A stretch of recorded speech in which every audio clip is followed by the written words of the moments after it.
Бұл видеода жер бетіндегі тіршілік ететін тірі жанардың ішіндегі соққысы ең күштісін қарастыратын боламыз.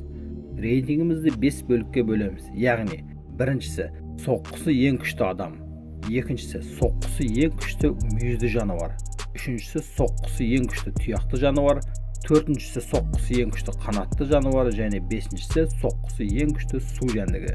Рейтинг физикалық сипаттамаларына байланысты жасалған. Арнамызға тіркеліп, қоңырау батырмасын басуды ұмытпаңыздар. Соққысы ең күшті адам Фрэнсис Нганну. Камерун елінің тумасы, кішкентайынан боксқа өте қатты қызыққан.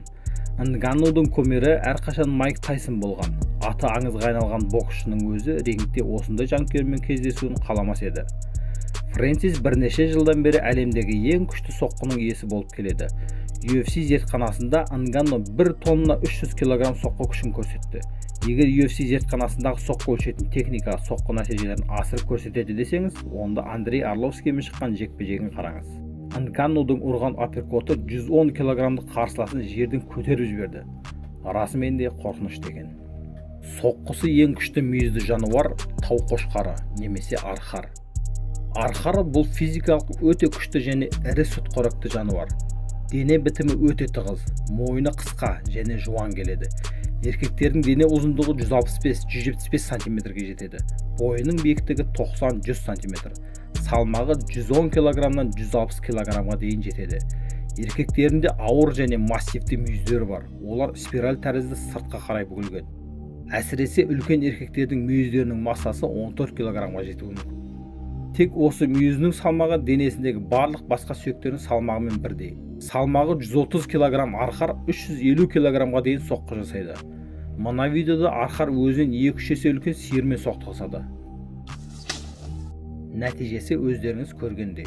Өзінің денесіне сәйкес арқарды соққысы ең ауыр мүйізді жануарға жатқызуға болады. Соққысы ең ауыр тұяқты жануар жылқы. Жылқы көптеген адамдар жақсы көретін жануар. Әсіресе қазақтар мінуді де, етін жегенде де жақсы көреміз. Басқа үй жануарларына қарағанда үлкен және күшті жануар. Олар адамды әртүрлі жолмен өлтіріп қоюы мүмкін. Соның бірі аяғымен соққы. Жылқы өте жылдам және тұяғы үлкен болып келеді. Ол бір аяғымен де және екі аяғымен де соққы жасай алады. Соққы күші 500-600 кг-ға дейін барады. Соққысы басыңызға тиетін болса бірден өлтіруі мүмкін, немесе сүйектеріңізді майдалап сындырып тастауы мүмкін. Тіпті тәжірибесі мол жылқы жаттықтырушылары да осы жануардың аяғының соққыларынан өліп кетіп жатады. Қорытындылай келе, жылқы соққысы ең ауыр тұяқты жануар деуге болады. Соққысы ең ауыр қанатты жануар лашын. Орысша атауы сапсан. Лашын ең жылдам құс.